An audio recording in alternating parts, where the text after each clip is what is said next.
అఖిలాండ కోటి బ్రహ్మాండ నాయక రాజాధిరాజ యోగిరాజ పరబ్రహ్మస్వరూప సమర్థ సద్గురు సాయినాథ్ మహారాజ్కి జై.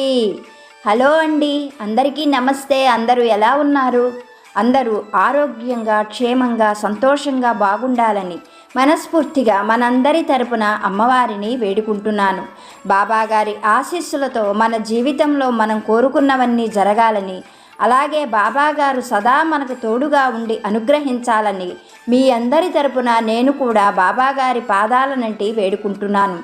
ఈరోజు బాబాగారు ఒక మంచి సందేశాన్ని మనకి అనుగ్రహిస్తున్నారు. బాబాగారి పైన భక్తి శ్రద్ధలతో ఆ సాయినాథుడు చెప్పేటువంటి సందేశం ఏమిటో తెలుసుకుందాము. ముందుగా మీ అందరికీ ఒక చిన్న రిక్వెస్ట్. మీలో ఎవరైనా కొత్తగా ఛానల్ని చూస్తున్నట్లయితే ఛానల్ని సబ్స్క్రైబ్ చేసుకోండి. వీడియోని ఎక్కడా స్కిప్ చేయకుండా చూడండి. వీడియో నచ్చితే మర్చిపోకుండా ఒక లైక్ చేసి నన్ను సపోర్టు చేయండి. అలాగే సపోర్టు చేస్తున్న ప్రతి ఒక్కరికి పేరు పేరున నా హృదయపూర్వక ధన్యవాదాలు. మరి మనకు బాబాగారు తెలియజేసేటువంటి ఆ సందేశం ఏమిటో తెలుసుకుందాము. తల్లి, నీ మనసుకు సంతోషం కలిగించే ఒక మంచి మాటను ఈరోజు చెప్పబోతున్నాను.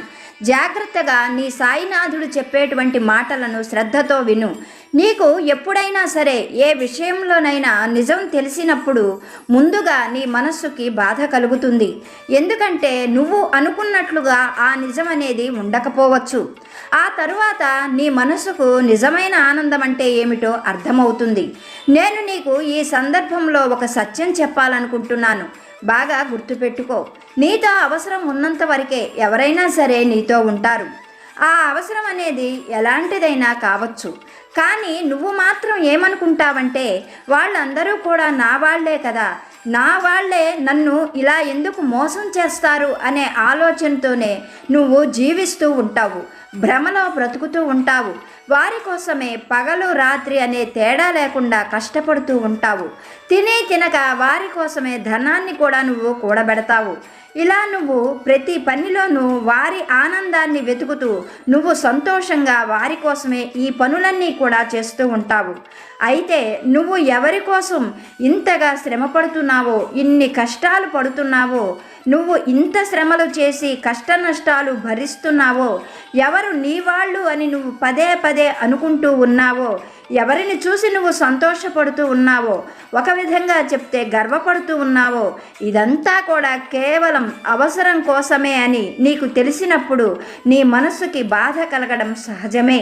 కానీ ఆ బాధలోనే నీకు సత్యమేమిటో తెలిసింది కనుక నీ మనసుకి ఆనందము, నీ హృదయానికి సంతోషము కలుగుతాయి. బిడ్డ, ఒకనాటికి ఏదో ఒక రోజున నువ్వు అనుకుంటున్నది కాదు అని, నిజంగా నీ వాళ్ళు ఎవరో, నిన్ను ప్రేమించే వాళ్ళు ఎవరో నీకు తప్పకుండా తెలుస్తుంది. ఎందుకంటే కాలానికి అన్నిటినీ కూడా సమాధానపరచగలిగిన గొప్ప శక్తి ఉన్నది. అలాగే నీలో ఉన్నటువంటి ఈ మమకారాలన్నీ కూడా నిజం కాదని, వారందరూ నీ వారు కాదని కూడా కాలం నీకు త్వరలోనే తెలియజేయబోతూ ఉన్నది. ఈ విషయాన్ని నీ మనసుకు తెలిసినప్పుడు నీ హృదయానికి బాధ కలుగుతుంది. కానీ ఇది అక్షర సత్యం. ఈ సమయంలో నువ్వు సదా గుర్తుంచుకోవలసిన సత్యం ఒకటి చెబుతాను. ఇక్కడ నువ్వు సుఖ సంతోషాలతో ఆనందంగా ఉండడం, ఆరోగ్యంగా ఉండడం కోసం నువ్వు ధనాన్ని సంపాదిస్తావు. నీ చుట్టూ ఉండడం కోసం నీ వాళ్ళు అని నువ్వు అనుకుంటున్న వాళ్ళని, ఎంతోమందిని నీ దగ్గరకు చేర్చుకుంటావు. కానీ అసలైన సత్యం ఇప్పుడు నీకు తెలియజేయాలనుకుంటున్నాను. ఈ సంసార వ్యామోహంలో చిక్కుకొని పోయి గురుపాదాలను తృణీకరించవద్దు. మరుజన్మ కోసం పుణ్యఫలాన్ని సంపాదించవలసింది నువ్వు మాత్రమే అన్న విషయాన్ని ఎప్పుడూ మర్చిపోవద్దు. సదా సత్ప్రవర్తన కలిగి ఉండు. భగవద్ధ్యానం చేస్తూ ఉండు. ఏ విషయంలోనైనా సరే ఎంతగా స్పందించాలో అంతగానే స్పందించు. నిజాన్ని కానీ అబద్ధాన్ని కానీ తట్టుకోగలిగినట్లుగా నీ మనస్సును, నీ హృదయాన్ని సదా నా నామస్మరణ చేస్తూ దైవధ్యానంతో గడుపు. మరుజన్మలో పుణ్యఫలాన్ని సంపాదించగలిగేది ఈ జన్మ మాత్రమే అని తెలుసుకో అంటూ బాబాగారు ఒక మంచి గురు సందేశాన్ని మనకి అనుగ్రహించారు. మరి మనకు బాబాగారు తెలియజేసినటువంటి ఈ చక్కని సందేశంలోని పరమార్థాన్ని ఒక కథ రూపంలో తెలుసుకుందాము. వీడియోని ఎక్కడ స్కిప్ చేయకుండా చూడండి, మర్చిపోకుండా లైక్ చేయండి. నన్ను లైక్ చేస్తున్న ప్రతి ఒక్కరికి, వీడియో చూస్తున్న వారందరికీ పేరు పేరున నా హృదయపూర్వక ధన్యవాదాలు. పూర్వం ఒక నగరంలో భుజంగం అనే ఒక వర్తకుడు ఉండేవాడు. భుజంగం అతని తల్లిదండ్రులకు ఒక్కడే కొడుకు. ఆ కుటుంబము ఆ నగరంలోనే గొప్ప ధనవంతుల కుటుంబం. భుజంగాన్ని ఎంతో చక్కగా చదివించాలని అతని తల్లిదండ్రులు ఎన్నో ప్రయత్నాలు చేశారు, కానీ అతనికి ఏమాత్రము చదువు సంధ్యలు అబ్బలేదు. కానీ భుజంగానికి తెలివితేటలు, లోకజ్ఞానం బాగా ఉండడంతో తన తల్లిదండ్రులను ఒప్పించి ఆ నగరంలోనే ముత్యాల వర్తకం ప్రారంభించాడు. ఎక్కడెక్కడో దేశ విదేశాల నుంచి కూడా ముత్యాలు తెప్పించి వాటిని చక్కగా అమ్మి వ్యాపారం చేయడం వల్ల అతని వ్యాపారం చాలా కొద్ది కాలంలోనే 3 పువ్వులు 6 కాయలుగా ఉండేది.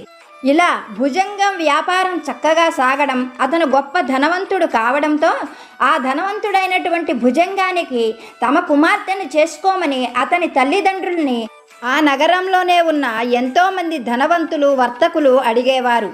అలా భుజంగం కూడా ఒప్పుకోవడంతో తల్లిదండ్రులు అతనికి ఆ నగరంలోనే ఉన్న ఒక గొప్ప ధనవంతుడి కూతురితో చక్కగా వివాహం జరిపించారు. ఇలా వారి జీవితం సంతోషంగా గడిచిపోతున్నది. భుజంగానికి ఎప్పుడూ వర్తకానికి సంబంధించిన పనులే తప్ప మరేవీ కూడా పట్టించుకునేవాడు కాదు. అలాగే భుజంగంలో ఉన్న మరొక చెప్పుకోవలసిన లక్షణం ఏమిటంటే, భుజంగానికి ఏమాత్రం దైవభక్తి అనేదే లేదు. ఎంతసేపు డబ్బు సంపాదించడం తప్ప దేవుడన్నా, దేవుడి భక్తి అన్నా, అటువంటివి చేసేవాళ్ళన్నా ఏమాత్రం అతను అంగీకరించేవాడు కాదు. చిత్రం ఏమిటంటే, భుజంగం భార్యకు మాత్రం ఎంతో దైవభక్తి ఉండేది. ఏ పని జరిగినా సరే దేవుడి అనుకూలం లేకపోతే మానవ ప్రయత్నం ఫలించదు అని ఆమె గట్టిగా నమ్మేది. అలా భార్యాభర్తలిద్దరికీ కూడా ఈ విషయంలో అప్పుడప్పుడు చిన్న చిన్న గొడవలు జరిగేవి. కానీ భార్య మీద ప్రేమతోటి భుజంగం ఆమె ఏం చేస్తున్నా వాటికి అడ్డు చెప్పేవాడు కాదు. ఇలా కాలం గడిచిపోతున్నది. భుజంగానికి చేతి నిండా ధనము, చేతి నిండా పని, కావలసినంత మంది పనివారు ఉండడంతో అతను ఒక మహారాజులాగా వెలిగిపోతూ ఉండేవాడు. కానీ భుజంగం దంపతులకు తీరని లోటుగా సంతానం అనేది కలగలేదు. భుజంగం భార్య చెయ్యని నోము లేదు, మొక్కని చెట్టు లేదు, పుట్టలేదు. కానీ ఎంతకాలానికి వారికి సంతానం కలగలేదు. అయితే అప్పుడప్పుడు భుజంగం భార్యతో బాధపడుతూ, నువ్వు చెయ్యని పూజ లేదు, చెయ్యని నోము లేదు, కానీ దేవుడు ఎక్కడున్నాడంటావు? ఇంత నియమంగా చేస్తూ ఉన్న నీకు ఒక్క నలుసైనా కలగలేకపోయింది. మనం ఇంత కష్టపడి సంపాదిస్తున్న ఈ సంపాదన, ఈ ధనమంతా కూడా ఎవరో దాయాదులకు వెళ్ళిపోవలసిందే కదా అంటూ తను బాధపడేవాడు. ఆ మాటల్నే భార్యతో కూడా చెప్పేవాడు. కానీ భుజంగం భార్య ఏమాత్రం నిరుత్సాహపడేది కాదు. భగవంతుడు అనుకూలిస్తే తప్పకుండా మంచి సంతానం కలుగుతుంది, ఆయన పైన నాకు సంపూర్ణమైన నమ్మకం ఉన్నది అంటూ భర్తను ఓదారుస్తూ మంచి మాటలు చెప్పేది భుజంగం భార్య. ఆమె అనుకున్నట్లుగానే కొన్నాళ్లకు దైవానుగ్రహం చేత భుజంగం దంపతులకు ఒక కుమారుడు కలిగాడు. భుజంగం ఆనందానికి అంతు లేకుండా పోయింది. నిజంగానే భగవంతుడి అనుగ్రహంతో తమకు సంతానం కలిగింది అని అతనికి కూడా దైవం పైన కొద్దిపాటి నమ్మకం ఏర్పడింది. ఆ తరువాత వాళ్ళు ఎంతో సంతోషంగా ఆ పిల్లవాడికి బారసాలాది కార్యక్రమాలు పూర్తి చేసి అతనికి రత్నపతి అని పేరు పెట్టి అపురూపంగా ప్రాణానికి ప్రాణంగా పెంచుకుంటూ ఉన్నారు. ఇలా కాలం గడిచిపోతూ ఉన్నది.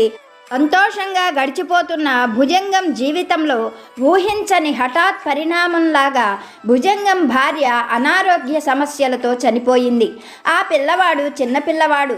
అతన్ని పెంచడం భుజంగానికి ఎంతో కష్టంగా అనిపించేది. కానీ లేక లేక కలిగిన పిల్లవాడు కావడం చేత భుజంగం ఆ పిల్లవాడిని అపురూపంగా పెంచుకుంటూ ఎప్పుడూ తనతోనే ఉంచుకునేవాడు. ఆనాటితోటే భుజంగానికి ఉన్న కొద్దిపాటి దైవభక్తి కూడా అంతరించిపోయింది. తన తన భార్య పగలనక రాత్రనక దైవ పూజలు చేసి ఎన్నో నోములు నోచి ఆ పిల్లవాడిని కన్నది. కానీ ఆ పిల్లవాడి ముద్దు ముచ్చటలు చూడకుండానే ఆమె చనిపోవడంతో దైవం పైన నమ్మకం పోవడమే కాకుండా దేవుడి పైన కూడా ద్వేషం ఏర్పడింది భుజంగానికి. తనకు తెలిసినటువంటి ద్వేషమైన మాటల్నే ఆ పిల్లవాడైన రత్నపతికి కూడా చెప్పేవాడు భుజంగం. ఆ మాటలు వింటూ పెరిగాడు రత్నపతి. అతనికి కూడా తండ్రి చెప్పిన మాటలే బాగా నచ్చడంతో ఆ పిల్లవాడికి కూడా దేవుడిపైన ద్వేషము ఏర్పడింది, డబ్బు పైన మమకారం ఏర్పడింది. రత్నపతిని బాగా చదివించాలని భుజంగం ఎన్నో ప్రయత్నాలు చేశాడు. కానీ రత్నపతికి కూడా ఏమాత్రం చదువు సంధ్యలు అబ్బలేదు. కానీ తండ్రినే చూస్తూ పెరిగిన రత్నపతికి బాగా తెలివితేటలు, లోకజ్ఞానం బాగా అబ్బాయి. వర్తకం ఎలా చేయాలో, వచ్చిన వాళ్ళతో ఎలా మాట్లాడాలో, డబ్బు ఎలా సంపాదించాలో, తన వాళ్లను ఎలా దగ్గరికి తీసుకోవాలో రత్నపతికి తండ్రి నుండి బాగానే అలవడింది. అలా కొంతకాలం జరిగిపోయింది. వృద్ధుడైనటువంటి భుజంగం కూడా చనిపోయాడు. దానివల్ల మొత్తం వర్తకమంతా కూడా రత్నపతే చూసుకోవలసి వచ్చేది. ఆ నగరంలో రత్నపతి తండ్రి ఇచ్చినటువంటి ముత్యాల వర్తకంతో పాటుగా బంగారం వ్యాపారం కూడా ప్రారంభించాడు. అది కూడా 3 పువ్వులు 6 కాయల్లాగా జరిగిపోతూ ఉంది. ఆ వ్యాపారం అంతా చూసుకోవడానికి, వర్తకం చేయడానికి తనకు బాగా కావలసినటువంటి బంధువులను కూడా చేరదీశాడు రత్నపతి. ఇలా రత్నపతి వివాహం చేసుకునే వయస్సు వచ్చింది. తమ కుమార్తెలను చేసుకోమని మధ్యవర్తుల ద్వారా చాలామంది ఆ నగరంలోని ప్రముఖులు రత్నపతికి కబురు పంపించారు. రత్నపతి బాగా ఆలోచించి నగరంలోనే ప్రముఖ వర్తకులు, ధనవంతులు అయినటువంటి వారి వివరాలు తెలుసుకొని ఒక్కతే కుమార్తె, ఆస్తి మొత్తం కూడా ఆవిడికే చెందుతుంది అని ఎవరినైతే నిర్ణయించుకున్నాడో ఆమెనే వివాహం చేసుకున్నాడు రత్నపతి. అలా రత్నపతి ఆలోచనకు అందరూ కూడా ఆశ్చర్యపోవడమే కాకుండా ఎంతో గొప్పగా చెప్పుకునేవారు.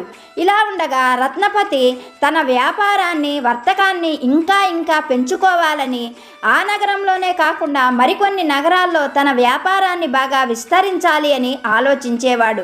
ఆ ఆలోచనకు తగినట్లుగానే రత్నపతి ఇతర నగరాలలో కూడా వర్తక కేంద్రాలను ప్రారంభించాడు.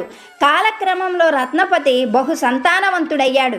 అతనికి 7 కొడుకులు, 5 కూతుళ్ళు, ఇంటి నిండా కూడా పిల్లలతోటి, బాగా ధనంతోటి, వచ్చిపోయే పనివారితోటి ఆ ఇల్లు ఒక దివాణంలాగా ఉండేది. రత్నపతి ఆ ఇంట్లో ఒక అపర కుబేరుడులాగా మహారాజు వైభోగం అనుభవిస్తూ ఉండేవాడు. అతని పంచన చేరి బంధువులందరూ హాయిగా జీవితం సాగిస్తూ ఉండేవారు. సమయము, సందర్భము దొరికినప్పుడు ఆ బంధువులందరూ కూడా రత్నపతిని ఎంతగానో మెచ్చుకుంటూ రత్నపతి కోసం ప్రాణాలిస్తామంటూ అతని ముందు ఎంతో గొప్పగా చెబుతూ ఉండేవారు. అలా రత్నపతి తన వైభోగాన్ని చూసుకొని ఒకంత గర్వంతో, ఆనందంతో గడుపుతూ ఉండేవాడు. ఇలా వర్తకుడైన రత్నపతి జీవితం సంతోషంగా గడిచిపోతూ ఉన్నది. కాలక్రమంలో రత్నపతి తన బిడ్డలకు చక్కగా చదువులు చెప్పించాడు. ఆ నగరంలోనే గొప్ప ధనవంతులైనటువంటి వారిని, వారి కూతుళ్లతోటి తన కొడుకులకు వివాహం ఘనంగా జరిపించాడు. అలాగే ధనవంతులైన వారి కొడుకులతోటి తన కూతుళ్లకు కూడా వివాహాలు జరిపించి వారిని కూడా తన ఇంట్లోనే ఉంచుకున్నాడు. వారందరికీ కూడా ఇతర నగరాల్లో వర్తకాన్ని అప్పగించాడు. అపర కుబేరుడు ఇలాగే ఉంటాడేమో అని ఆ నగరంలోనే కాకుండా ఇతర నగరాల్లో కూడా అతని గురించి చాలా గొప్పగా చెప్పుకునేవారు. ఎంతో కొంత సంబంధం ఉన్న బంధువులందరూ కూడా రత్నపతి ఇంటికి చేరుకొని అతని పంచనే హాయిగా జీవితం గడుపుతూ ఉండేవారు. ఇల్లు దాటితే రత్నపతి పరమ పిసినారి, పరమ లోభి. తండ్రి చెప్పినట్లుగా దైవ సంబంధమైన కార్యాలు కానీ, యాచకులకి కానీ, తీర్థయాత్రలకు వెళ్ళేవారికి కానీ కనీసం కాకిని ఎంగిలి చేత్తో తోలడానికి కానీ ఇష్టపడేవాడు కాదు.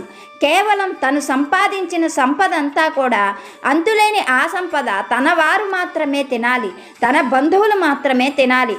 మరి ఎవ్వరూ కూడా ఒక్క పైసా కూడా తినడానికి రత్నపతి ఏమాత్రము ఇష్టపడేవాడు కాదు.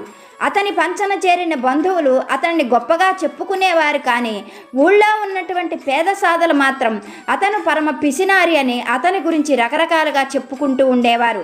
ఇటువంటి మాటలు అప్పుడప్పుడు రత్నపతి చెవిన పడ్డా వాటిని గురించి ఏమాత్రం ఆలోచించేవాడు కాదు. వాటిని అసలు పట్టించుకునేవాడే కాదు. అతని వైభోగంతో అపర కుబేరుడిలా చుక్కలలో చంద్రుడిలా వెలిగిపోతూ ఉండేవాడు. మహారాజులకు, జమీందారులకు కూడా అతడి వైభోగాన్ని చూసి ఈర్ష్య కలిగేంత వైభోగం ఆ రత్నపతి సొంతమయ్యింది. అతని పంచన చేరిన బంధుబలగంతో, అలాగే అతని సంపదతో ఆ ఇల్లంతా కూడా ఒక అంతఃపురంలాగా, ఒక జమీందారు దివాణంలాగా ఉంటూ ఉండేది. ఇలా రత్నపతి జీవితం సంతోషంగా కాలం గడిచిపోతూ ఉన్నది. ఒకనాడు ఉదయాన్నే రత్నపతి తన వర్తకం సాగించేందుకు బయలుదేరి వెళుతూ ఉన్నాడు. ఆ సమయంలో రత్నపతి ఇంటి ముందు ఒక సాధువు యాచన చేయడానికై వచ్చాడు. అలా తన ఇంటి ముందు ఉన్న సాధువును చూడగానే రత్నపతికి విపరీతమైన కోపం కలిగింది. కోపంతో సాధువును చూస్తూ, పోరా దొంగ వెధవ, పొద్దున్నే నా ఇంటి ముందుకు వచ్చావు, దున్నపోతులాగా ఉన్నావు, పని చేసుకొని బ్రతకవచ్చు కదా, ఇలా అడుక్కు తినడానికి నీకు సిగ్గనిపించడం లేదా అంటూ కోపంగా మాట్లాడాడు. కానీ ఆ సాధువు ఏమాత్రం కోపగించుకోకుండా రత్నపతిని చూస్తూ, అయ్యా, నేను దొంగ వెధవనే అయితే ఇలా ఇల్లిల్లు అడుక్కుంటూ బ్రతకవలసిన అవసరం ఏముంది? మీరు ఎంతో ధనవంతులు. నాలాంటి వారికి ఇంత ఆహారం ఇచ్చినందువల్ల మీ సంపద ఏమీ తరిగిపోదు. పైగా మీకు జన్మజన్మలకు సరిపడా పుణ్యం లభిస్తుంది. మీ మేలు నేను ఈ జన్మలో మర్చిపోలేను. రాత్రి నుండి ఆహారం లేకుండా ఉన్నాను. దయచేసి నేను తినేందుకు అంత ఆహారం ఇప్పించండి. అలాగే ఏదైనా పాత వస్త్రం ఇప్పిస్తే రాత్రివేళ చలికి ఆ వస్త్రాన్ని కప్పుకుంటాను. మీ మేలు నేను ఎప్పటికీ మర్చిపోలేను. మీకెంతైనా పుణ్యం ఉంటుంది అన్నాడు ఆ సాధువు ఎంతో శాంతంగా. అతడి మాటలు వింటున్నటువంటి రత్నపతి మరింత కోపంగా ఆ సాధువును చూస్తూ, నీలాంటి సాధువులకు, అడుక్కు తినేవారికి దాన ధర్మాలు చెయ్యడానికే నేను ధనాన్ని కూడబెట్టాననుకుంటున్నావా? నీకు ఆహారం పెట్టించడం కాదు కదా, కనీసం చిల్లు కానీ కూడా ఇవ్వను. ఏం చేస్తావో చేసుకో అంటూ సమాధానం చెప్పాడు. ఆ మాటలకు సాధువు తనకు తెలిసిన విషయాలన్నీ కూడా రత్నపతికి చెప్పాడు. రత్నపతి మరింత కోపంగా అతనితో మాట్లాడాడు. కానీ కొద్దిసేపటికి రత్నపతి ఆ సాధువు తన పనులకు ఆటంకం కలిగిస్తున్నాడు అని అర్థం చేసుకొని తన పక్కనున్న పనివారితో ఆ సాధువును బయటికి నెట్టివేయమని చెప్పాడు. ఆ పనివారు బయటకు నెట్టివేయడంతో సాధువు కూడా కోపంగా, నువ్వు స్వయం పాకమైనా ఇస్తే తప్ప ఇక్కడ నుండి నేను బయటకు వెళ్ళను అంటూ భీష్మించుకొని రత్నపతి ఇంటి ముందు ఉన్న ఆ వేప చెట్టు అరుగు కింద కూర్చున్నాడు. అది చూసినటువంటి రత్నపతికి ఆ సాధువుని ఏం చేయాలో అర్థం కాలేదు. తనకు వర్తకం చేసుకునే సమయం దాటిపోతున్నది అని గ్రహించి తన వర్తకం సాగించుకోవడానికి ఆ ఇంటి ద్వారం మూసి మరొక ద్వారం గుండా రాకపోకలు సాగించాడు. సాయంకాలం అయినా సరే ఆ సాధువు మాత్రం ఆ అరుగు మీద నుండి వెళ్ళిపోలేదు. ఇంట్లోని వారందరూ కూడా రత్నపతితో ఎంతో కొంత ఇచ్చి ఆ సాధువుని పంపించేయమని, అతను శపిస్తే ఇంటికి అరిష్టమని ఎన్నో రకాలుగా నచ్చజెప్పాలని ప్రయత్నించారు. కానీ రత్నపతి ఇంట్లో వారి మాటలు ఏమాత్రం పట్టించుకోకుండా ఆ సాధువుకు నిజంగా అన్ని మంత్రశక్తులే ఉంటే ఇలా ఇల్లిల్లు తిరుగుతూ అడుక్కోవలసిన కర్మేమిటి? తన మంత్రశక్తులను ఉపయోగించి తను ధనవంతుడయ్యేవాడు కదా. ఇటువంటి మాయగాళ్లను మీలాంటి అమాయకులు నమ్ముతూ ఉన్నారు కాబట్టే ఇంకా వీళ్ళు ఇలా సంతోషంగా మనుగడ సాగిస్తున్నారు. ఇలాంటి మాయగాళ్ల ఆటలు నా ముందు సాగవు. వీడికి చిల్లు కాని కూడా ఇచ్చేదే లేదు అంటూ తెగేసి చెప్పాడు రత్నపతి. ఇలా వారం రోజులు గడిచిపోయాయి. వారం రోజుల తర్వాత సాధువు ఆ వేప చెట్టు కింద నుండి ఎక్కడికో వెళ్ళిపోయాడు. ఈ విషయం తెలిసిన రత్నపతి తనొక గొప్ప ఘనకార్యం సాధించినట్లు ఎంతో గర్వంగా భావించాడు. ఆ సాధువుకి ఒక్క కానీ కూడా ఇవ్వకుండా అతన్ని తరిమేశాను కదా అని లోపల సంతోషపడ్డాడు. ఆ మరుసటి రోజు నుండి ప్రధాన ద్వారం వైపు నుండే తన రాకపోకలు ప్రారంభించాడు రత్నపతి. ఇలా ఒక 10 రోజులు గడిచిపోయాయి. మళ్ళీ రత్నపతి ఒకనాడు ఉదయాన్నే తన వర్తకానికి బయలుదేరుతూ ఉండగా ఇంటి ముందు ఉన్న వేప చెట్టు అరుగు మీద సాధువు కనిపించాడు. ఆ సాధువును మళ్ళీ పొద్దున్నే అలా చూడగానే రత్నపతికి ఎంతో చిరాకుగా, విసుగ్గా అనిపించింది. ఆ సాధువును చూస్తూ తనలో తానే, వీడెవడో కానీ దరిద్రంలా దాపురించాడు, శనిలా నా వెంట పడుతూ ఉన్నాడు, ఏదో ఒకటి ఇస్తే తప్ప వీడు నన్ను విడిచిపెట్టేటట్టు లేదు, అసలు వీడు ఎందుకు వచ్చాడో తెలుసుకోవాలి అని తన పక్కనే ఉన్న పనివాడితో అతని దగ్గరికి వెళ్ళి ఎందుకు వచ్చాడో కనుక్కురమ్మని పంపించాడు. ఆ పనివాడు సాధువు దగ్గరికి వెళ్ళగానే సాధువు ఎంతో శాంతంగా చిరునవ్వుతో, నాకు స్వయం పాకం కానీ ఆహారం కానీ ఏమీ అక్కర్లేదు, మీ రత్నపతి దగ్గర నుండి చిల్లు కానీ కూడా నాకు అవసరం లేదు. అతనితో నేను కొంతసేపు మాట్లాడాలి. నాకు అవకాశం ఇస్తే అతనితో మాట్లాడతాను. ఈ మాటలు అతనితో చెప్పు అని ఆ పనివాడిని తిరిగి పంపించాడు సాధువు. పనివాడు తిరిగి వచ్చి రత్నపతితో సాధువు చెప్పిన మాటలే చెప్పాడు. ఆ మాటలు విన్నటువంటి రత్నపతి కొంతసేపు తనలో తాను ఆలోచించుకొని 6 నెలల వరకు నాకు ఆ సాధువుతో మాట్లాడే అవకాశం లేదు. నేను వర్తకం ఒత్తిడిలో విపరీతంగా అలసిపోతున్నాను. 6 నెలల తర్వాత కనపడితే నేను అతనితో మాట్లాడే విషయం గురించి ఆలోచిస్తాను అని ఆ పనివాడికి చెప్పి పంపించాడు. ఆ మాటలు విన్న సాధువు అక్కడ నుండి వెళ్ళిపోయాడు. అతను వెళ్ళిపోవడం చూసిన రత్నపతి, అమ్మయ్య, ఇప్పటికి గండం గడిచిపోయింది కదా అని చాలా సంతోషించాడు. చూస్తూ ఉండగానే రత్నపతికి తెలియకుండానే 6 నెలలు గడిచిపోయాయి. మళ్ళీ 6 నెలల తర్వాత సాధువు రత్నపతి ఇంటి ముందుకు వచ్చి కూర్చున్నాడు. అతన్ని చూశాక కానీ 6 నెలలు గడిచిపోయాయి అని రత్నపతికి అర్థం కాలేదు. అప్పుడు కూడా రత్నపతి మళ్ళీ ఏదో ఒక కారణం చెప్పి సాధువుని పంపించేయాలి అని మనస్సులో నిర్ణయించుకొని తన మనవరాలికి బారసాల చేస్తున్నానని 1 వారం 15 రోజుల వరకు తనకు ఖాళీ లేదని చెప్పి పంపించాడు.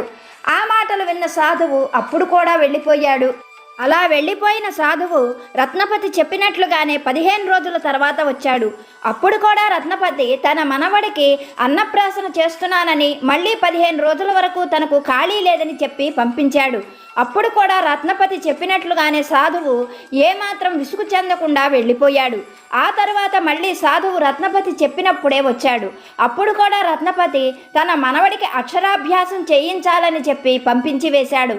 ఇలా రత్నపతి ఎన్నో రకాలుగా ఆ సాధువు నుండి తప్పించుకోవాలని, అతనికి విసుగు పుట్టి రావడం మానేస్తాడని తనలో తాను నిర్ణయించుకున్నాడు. కానీ రత్నపతి కబురు పెట్టిన ప్రతిసారి కూడా సాధువు చిరునవ్వుతో తిరిగి వెళ్ళిపోవడం, మళ్ళీ అదే చిరునవ్వుతో తిరిగి రావడంతో రత్నపతికి ఏం చేయాలో అర్థం కాలేదు. ఎలాగైనా సరే ఆ సాధువు చెప్పింది వినడం తప్ప తను ఇంకా చెయ్యగలిగింది ఏమీ లేదు. అసలు ఆ సాధువు తనతో ఏం చెప్పాలనుకుంటున్నాడో తెలుసుకోవాలి అని నిర్ణయించుకున్న రత్నపతి ఒకనాడు సాధువు రాగానే అతన్ని లోపలికి తీసుకొని వచ్చాడు. అతన్ని చూస్తూనే సాధువుతో రత్నపతి, నా కోసం నువ్వు 2 సంవత్సరాల నుండి తిరుగుతూ ఉన్నావు. నీకు నా నుండి ఏం కావాలి? నేను చిల్లు కానీ కూడా నీకు ఇవ్వను అని ఆనాడే చెప్పాను. ఇప్పుడు కూడా అదే మాట చెబుతున్నాను. మరి నాకు ఏం చెప్పాలనుకుంటున్నావు అంటూ గట్టిగానే ప్రశ్నించాడు. ఆ మాటలకు సాధువు చిరునవ్వుతో, ఓ వర్తకుడా, నిన్ను 2 సంవత్సరాల నుండి నేను గమనిస్తూనే ఉన్నాను. ఎవ్వరికి ఒక్క చిల్లు కానీ కూడా దాన ధర్మం చెయ్యవు. ఏనాడు గుడికి వెళ్ళింది లేదు, ఏ పుణ్యకార్యం చేసింది లేదు. నీ ఇంటి ముందు మనుషులు ప్రాణాలు పోయినా కానీ చూస్తూ వెళ్ళిపోతూ ఉన్నావు. దీనిని బట్టి నేను నిన్ను అర్థం చేసుకున్నాను. నువ్వు పూర్తిగా మాయలో కప్పబడి సంసార వ్యామోహంలో మునిగి తేలుతూ ఉన్నావు. ధనం సంపాదించడం ఒక అదృష్టంగా, ఒక వరంగా భావించు. ఆ ధనాన్ని కేవలం నీ స్వార్థం కోసం, నీ వారి కోసమే కాకుండా నీ చుట్టూ ఉన్న సమాజానికి కూడా ఎంతో కొంత ఉపయోగపడేలా ప్రవర్తించు అన్నాడు సాధువు. ఆ మాటలు విన్న రత్నపతి ఎంతో చిరాగ్గా మొహం పెడుతూ సాధువును చూసి, అంటే నేను సంపాదించిందంతా కూడా నా వాళ్లకు కాకుండా లోకులకు దాన ధర్మాలు చెయ్యమంటావా? ఈ మాట చెప్పడం కోసమేనా 2 సంవత్సరాల నుండి నా చుట్టూ తిరుగుతున్నావు అన్నాడు కోపంగా. అందుకు సాధువు చిరునవ్వుతో, ఓ రత్నపతి, నేను నిన్ను ఒక్క విషయం సూటిగా అడుగుతాను, చెప్పు. నువ్వు పుట్టిన సమయంలోనే ఎంతోమంది ఉన్నారు, నీ స్నేహితులు కూడా ఎంతోమంది ఉన్నారు. కానీ వారెవరూ కూడా నీ అంత ధనవంతులు కాలేదు. కారణం ఏమిటో తెలుసా? నీ పూర్వపుణ్య విశేష ఫలం చేత నువ్వు పట్టుకున్నదల్లా బంగారం అయ్యింది. నీకు ఇంతమంది అందబలం, అర్ధబలం సమకూరింది. ఇదంతా కూడా నీ పూర్వజన్మ విశేషం వల్లే. గత జన్మలో నువ్వు చేసుకున్న దాన ధర్మాల వలనే ఈ రోజున నువ్వు ఇంత గొప్ప ధనవంతుడు అయ్యావు. నీకన్నా ఎక్కువగా కష్టపడే వాళ్ళు ఉన్నారు, నీకన్నా ఎక్కువ తెలివితేటలు కలిగిన వాళ్ళు ఉన్నారు. వాళ్ళెవరికీ కూడా నీ అంత ధన సంపద, అలాగే ఇంతమంది మంది మార్బలం లేరు. కారణం ఏమిటో నీకు అర్థమైంది అనుకుంటున్నాను. కానీ ఒక సత్యం చెప్పాలనే నేను 2 సంవత్సరాల నుండి నీ కోసం తిరుగుతున్నాను. వీళ్ళందరూ నా వాళ్ళు, నా కోసమే ఉన్నారు, నా భార్య, నా పిల్లలు, నా అల్లుళ్ళు, నా కోడళ్ళు అంటూ నువ్వు ఎవరిని చూసుకొని సంతోషంగా మురిసిపోతున్నావో వీళ్ళు ఎవ్వరూ కూడా నీ వాళ్ళు కారు. నీకు ఏదైనా అనారోగ్యం వచ్చి ఇంకా నీ వల్ల ఏ ఉపయోగము లేదు అనుకున్న నాడు వీళ్ళెవ్వరూ కూడా నీ మాట వినరు సరికదా. నిన్ను ఏదో ఒక మూల గదిలో పారేసి ఎవరి పనులు వాళ్ళు చేసుకుంటారు. ఇంకా చెబితే నువ్వు ఎప్పుడు పోతావా అని నీ చావు కోసం ఎదురు చూస్తూ ఉంటారు అని చెప్పాడు సాధువు. ఆ మాటలు విన్నటువంటి రత్నపతి నిర్ఘాంతపోయి చూస్తూ, ఏంటి వీళ్ళెవరూ నా వాళ్ళు కారా? నేను అనారోగ్యంతో ఉంటే నా చావు కోసం ఎదురు చూస్తారా? నువ్వు చెప్పేది నిజమని నేను ఎలా నమ్మమంటావు అని అడిగాడు. అందుకు సాధువు చిరునవ్వుతో, ఆ విషయాన్ని త్వరలోనే నీకు నిరూపిస్తాను, నేను చెప్పినట్లుగా చెయ్యి అంటూ రత్నపతి చెవిలో ఏదో చెప్పి అక్కడ నుండి వెళ్ళిపోయాడు సాధువు. అలా సాధువు చెప్పి వెళ్ళిపోయిన కొన్ని రోజుల తర్వాత ఒకనాటి రాత్రి వేళ పక్కనే ఉన్న భార్యను తట్టి లేపుతూ రత్నపతి, ఈరోజు ఎందుకో నా ఆరోగ్యం సహకరించడం లేదు, నా కాళ్ళు చేతులు చల్లబడిపోతున్నాయి, నాకేం జరుగుతుందో నాకు అర్థం కావడం లేదు, ఇంకా నేను ఎక్కువసేపు ప్రాణాలతో ఉండను, ఈ చావేదో ఇంకొంతకాలం ఆగి వచ్చి ఉంటే నేను కొన్ని పుణ్యకార్యాలైనా చేసేవాడిని, ఏ ఒక్క పుణ్యకార్యము చెయ్యకుండానే ప్రాణాలు విడిచిపెట్టవలసి వస్తున్నదేమో అంటూ ఉన్నట్టుండి బిర్రబిగుసుకుపోయాడు. అది చూసినటువంటి రత్నపతి భార్య బోరుబోరున విలపిస్తూ గదులలో నిద్రపోతూ ఉన్నటువంటి కొడుకులను, కోడళ్లను, అల్లుళ్లను, అలాగే పని వాళ్ళందరినీ కూడా కేకలు పెట్టి పిలిచింది. వాళ్ళల్లో వచ్చినటువంటి ఒక పనివాడు నగరంలోనే ప్రముఖ వైద్యుణ్ణి దగ్గరుండి మరీ పిలుచుకొని వచ్చాడు. ఆ వైద్యుడు రత్నపతిని పరీక్షించి పెదవి విరిచి చెయ్యగలిగింది ఏమీ లేదు, రోగం ఏమిటో అంతుపట్టడం లేదు అని చెప్పి అతని దారిన అతను వెళ్ళిపోయాడు. వైద్యుడు అలా వెళ్ళిపోగానే చుట్టూ చేరిన వారందరూ తలొక మాట మాట్లాడుకోవడం మొదలుపెట్టారు.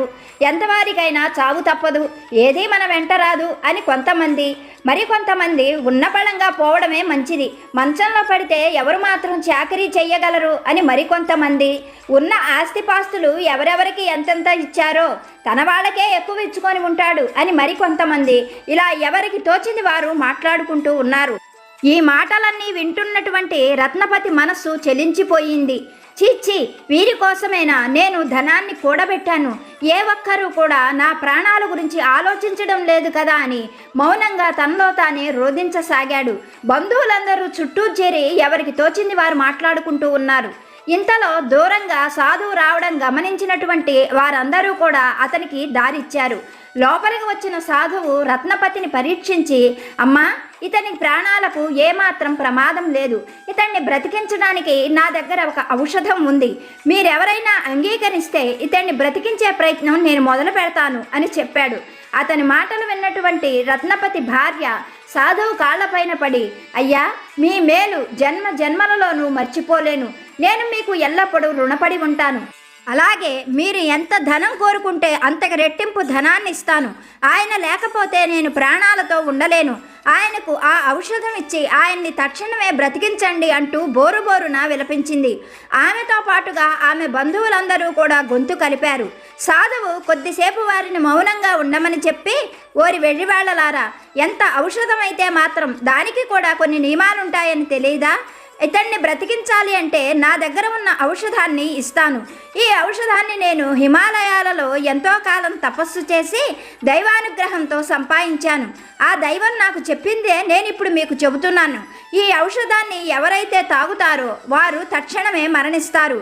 మరణించిన వారి ఆయుష్ వారు ఎవరి పేరు తలుచుకుంటూ మరణించారో ఆ తలుచుకున్న వారికి వచ్చి చేరుతుంది.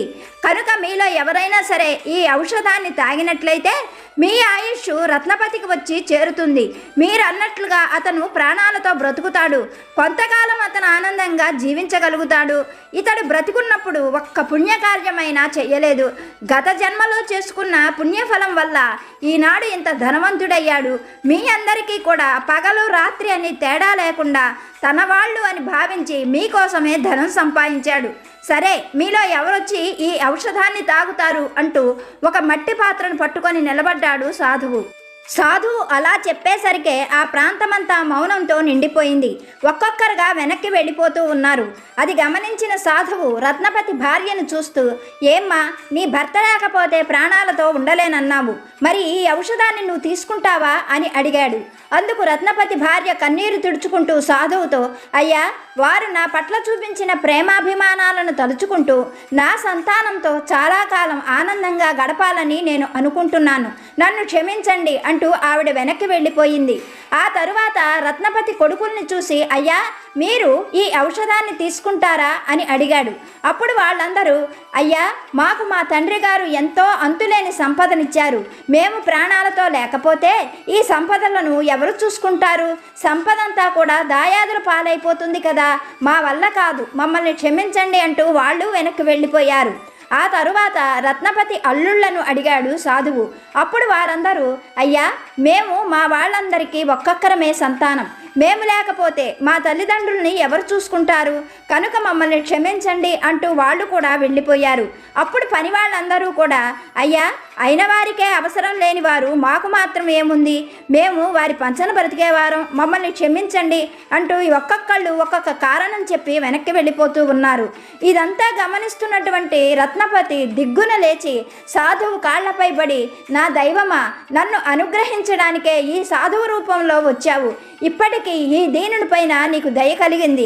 సంసారమనే మాయా వ్యామోహంలో చిక్కి మూర్ఖంగా ప్రవర్తిస్తున్న నన్ను ఉద్ధరించేందుకే ఈ రూపంలో వచ్చారని నేను అర్థం చేసుకున్నాను. ఈనాటి నుండి నా జీవన శైలిని మార్చుకుంటాను. నా కళ్ళు తెరిపించిన మీకు ధన్యవాదాలు అంటూ రత్నపతి ఆ సాధువు కాళ్లపై పడి ఎన్నో రకాలుగా ఆయన్ని కీర్తించాడు. ఆనాటి నుండి రత్నపతి తనకు అవసరం లేనటువంటి వారందరినీ కూడా తన ఇంటి నుండి పంపించి వేశాడు. ఎవరికి ఎంతంత ఇవ్వాలో ఆస్తిపాస్తులన్నీ ఆ రోజునే అందరికీ పంచివేశాడు. తన వ్యాపార వ్యవహారాలన్నీ కొడుకులకు అల్లుళ్లకు అప్పగించి వేశాడు. కొంత ధనాన్ని ఉంచుకొని దైవ కార్యాలకు తీర్థయాత్రలకు వినియోగించుకోవాలని నిర్ణయించుకున్నాడు. అలా రత్నపతి మరుజన్మ కోసం చక్కటి జీవితాన్ని ఆనాటి నుండే ప్రారంభించాడు. బాబాగారు మనకు చెబుతున్నటువంటి సత్యం ఇదే. బిడ్డ, కష్టాలలో, సమస్యలలో, బాధలలో, ముఖ్యంగా నీకు అవసరమైన సమయంలో ఎవరైతే నీకు సహాయం చేస్తారో, ఎవరు నీకు తోడుగా ఉంటారో వారే నీవారు. వారి కోసం నువ్వు కష్టపడడం ఏమాత్రం తప్పు కాదు. వారి కోసం కొంత ధనాన్ని ఇవ్వడం కూడా ఏమాత్రం తప్పు కాదు. కానీ మరుజన్మ కోసం నువ్వు మాత్రమే కష్టపడి పుణ్యఫలాన్ని సంపాదించవలసి ఉంటుంది అని బాబాగారు ఒక మంచి సందేశాన్ని మనకి అనుగ్రహించారు. బాబాగారు మనకు తెలియజేసిన ఈ సందేశం మీ అందరికీ నచ్చింది అనుకుంటున్నాను. వీడియో చూసిన వాళ్ళు మర్చిపోకుండా ఒక లైక్ చేయండి, సపోర్ట్ చేయండి. మరొక మంచి వీడియోతోటి బాబాగారి ఆశీస్సులతోటి మళ్ళీ కలుసుకుందాం. సర్వేజన సుఖినో భవంతు.